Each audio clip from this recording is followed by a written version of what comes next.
Trump's game of power and coercion on behalf of Israel has failed. He's lost the strategic initiative in the Persian Gulf.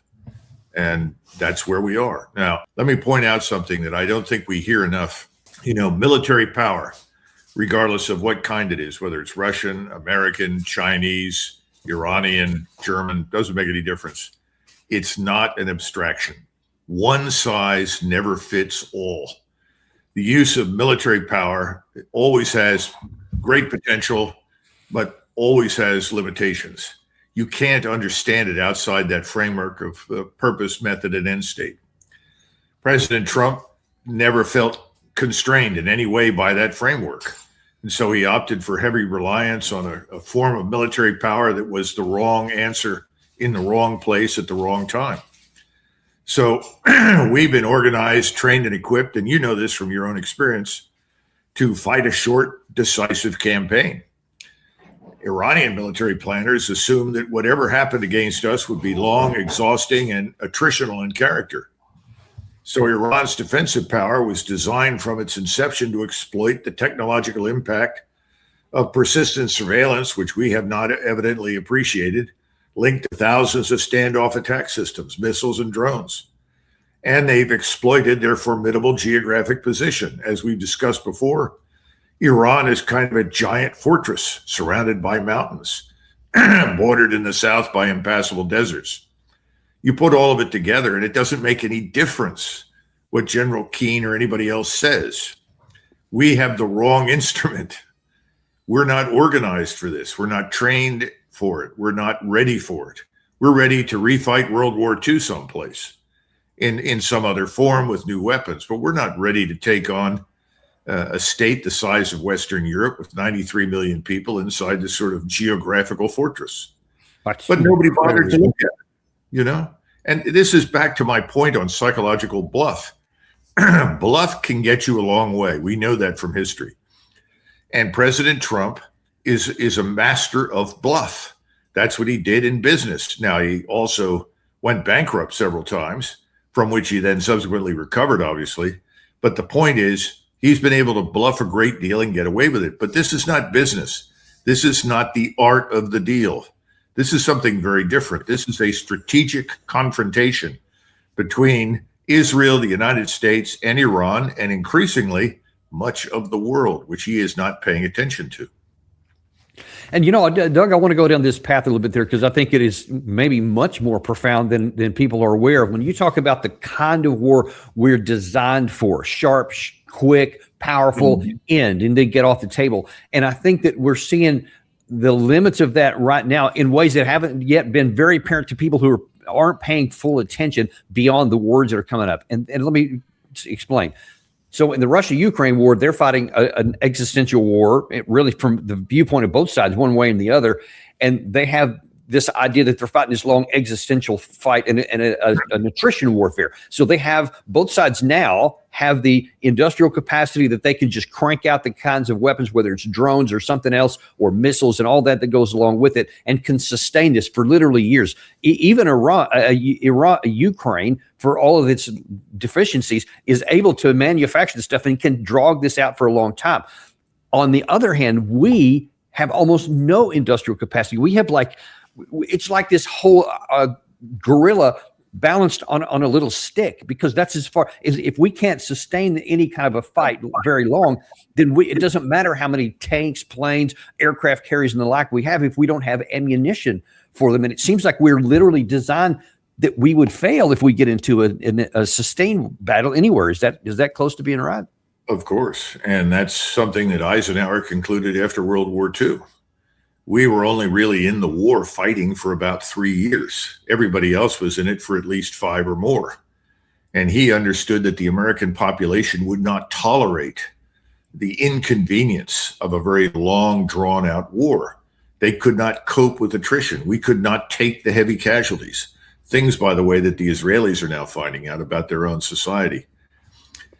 And I don't think people carried the right lessons into the future after Eisenhower left office. He was always worried about the limits of American power. How far can we go and no further? And that's what led to his conclusion that we had to get out of the Korean War. We did not want to be in a war under any circumstances with the Chinese. And he came up with a solution. It wasn't perfect, but it worked, and it's worked for decades. That's another subject right now. But the point is that the attrition model that you're describing is something we can't withstand. And the Iranians, by the way, have built their entire force on the assumption that they would fight an attrition war. Now, you mentioned Ukraine. I think we need to be careful. Ukraine doesn't have much industrial capacity at all. What they're good at is making these first-person drones, these FPV drones. But the larger drones that they have sent into Russian territory and so forth couldn't exist without British and German assistance, and I would argue even Polish assistance, but largely British and German, a little bit from the French in terms of missile components, but more important than these unmanned systems, components that the Ukrainians can't produce. And that's one of the reasons that the Russians are justifiably angry with us, because we've allowed this corpse called Ukraine to stay on life support for a long, long time. And it should never have been allowed. I think what we're going to see this year is that that's going to end. I'd be very surprised if we were talking about this next year. I think the Russians have realized it's time to end this thing. It's going to be ugly, but they've got to do it. Yeah, we'll see if they end up following through with that. But swinging back to this one here, in terms of taking a look at where we are here, we're perched on this I guess, foundation that can't sustain the weight much longer. And we're about to get into what that looks like, why the pressures from external are pressing on Trump. But so far, it doesn't look like he gets it, because this is from today. This says President of the United States on Iran. We don't have to rush anything. We have a blockade, which allows them no money. It's a very simple thing. We cannot let them have a nuclear weapon because they would use it. But then let's take a look at a couple of things. And I know some of this you've seen already. This is from Dr. Chris Martenson today saying, look, gasoline inventories in the U.S. are at their lowest level in 10 years and quickly heading lower because we're artificially suppressing U.S. oil prices and exporting it all over the world. Unless they allow prices to rise and curb demand, we could be hitting tank bottom very soon. What do you say about this gasoline issue? Well, I've listened to several different analysts who are more familiar with this than I am. You know, Luke Groman does a good job on this sort of thing. So does Grundlager. And I think if you listen to Ray Dalio, his forecast is equally accurate. I think we're going to probably reach the bottom of the oil tank at the end of July, beginning of August. That's pretty bad. So I think Martinson's argument is spot on. The problem is we're also seeing inflation rise. It was 3.8% in April. If you look at the dramatic increase in inflation, combine that with the costs of energy, I don't think Donald Trump and his administration are going to survive in office. You know, if you go back through history, I would say that the probability of governments turning over dramatically in the West, in Asia, is probably 80 to 90%. I think we'll see 50, 60, 70 governments go under. I think we're going to bid farewell to Mr. Merz in Germany. I know Starmer is going to be gone in London. I think Modi is in trouble in India. India has always had a power problem. They haven't been able to build an effective grid. This has done terrible damage to them, from which they're not going to recover. So the problem with fuel, food stocks, food, and fertilizer, these things are going to plague us now for a long time. I guess we'll come out of this and we will do something akin to what we did after the energy crisis in the 1970s. That's when we built the Strategic Oil Reserve. I think we're going to see more of that. It's something I talk to when I speak to large numbers of audiences here and overseas. I talk about resource sovereignty, that if you want to be a sovereign, independent nation, you have to have a stockpile of everything from gold to uranium to rare earths to oil to energy, all of it. And if you're not prepared for the worst case scenario so that you can survive for some period of time without external support, you're probably not going to make it in the 21st century. I think we're going to see more of this in the future, not less.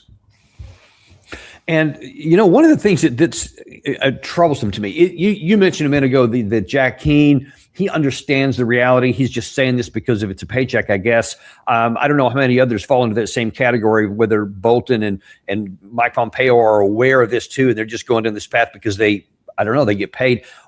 a couple of questions on that. First of all, do you think that, or is your supposition that they can say something like this, knowing that it's not going to work out? And then the question is, well, then how do they navigate that once it doesn't work out? Because if you advocate that the U.S. government pursue this course of action here that can't work, then that means we're going to crash. And with all these economic indicators on here, that's nearly certainly what's going to happen. Then why would they make such a claim like that when it would seemingly destroy their reputation afterwards? Well, let's go back to the question of rewards, monetary rewards. John Bolton received the Defender of Israel Award a few years ago. The Defender of Israel reward goes to whomever has done the most to advance, support, extend Israeli and presumably Jewish power as far as possible. He was given the award. What did the award consist of? A check for $1 million. Ted Cruz, the senator, just received the Defender of Israel Award. That included a check for $1 million. Now, if you're wondering why people take these strident positions that are really senseless and irrational, I think you've answered your own question. They're going where the money is. It's like Willie Sutton, why do you rob banks? Because that's where the money is. So I think that's part of the question. Now, as far as the rest of it is concerned, what do you do when you have failed? You don't admit it.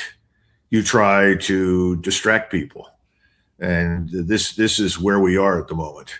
If you go into Washington in the corridors of power, right now, politicians and appointees are making the argument that President Trump was misled by his Israeli friends. And they're saying, well, if he had paid more attention to his advisors, American advisors, the narrative goes, then things might have turned out differently. That's not true.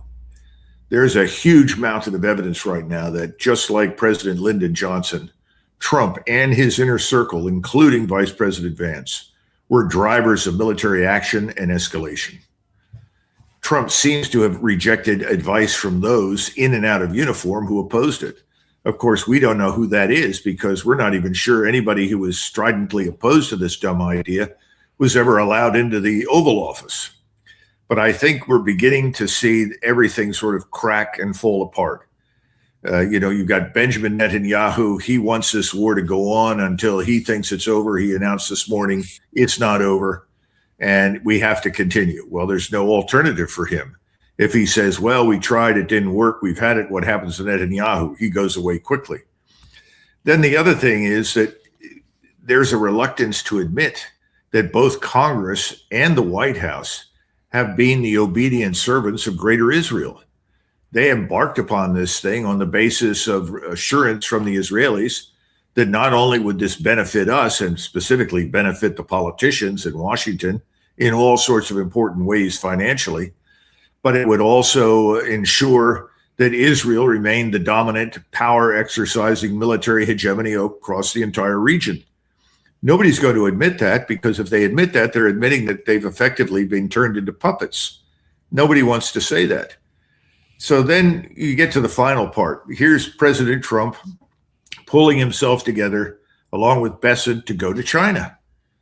And I think he actually believes that he's going to essentially deliver a hard, tough message to the Chinese.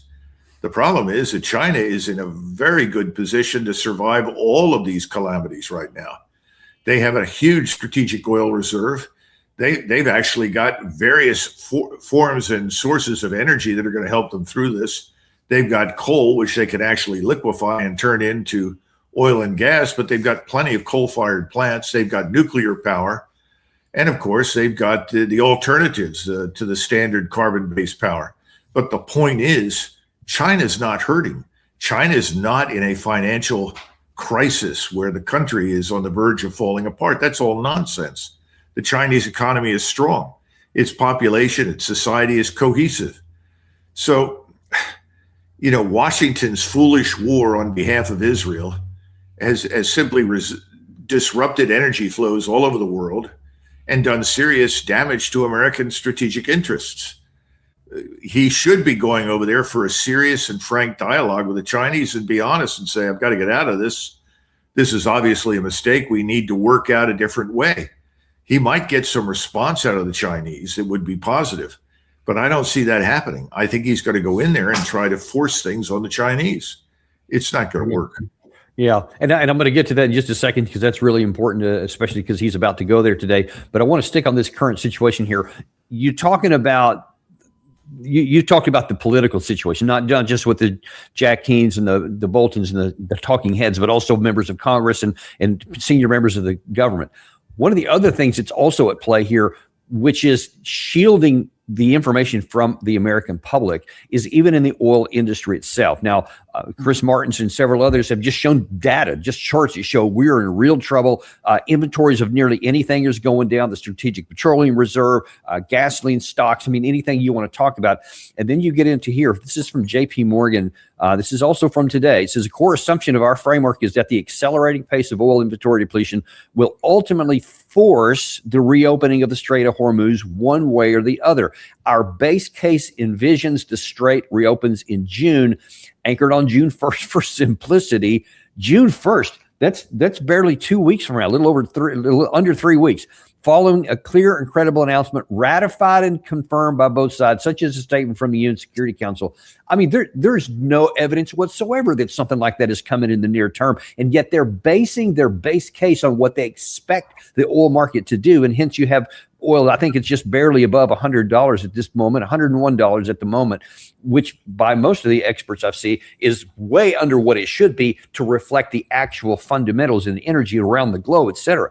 Why do you think that we're getting these kinds of optimistic comments from the likes of JP Morgan?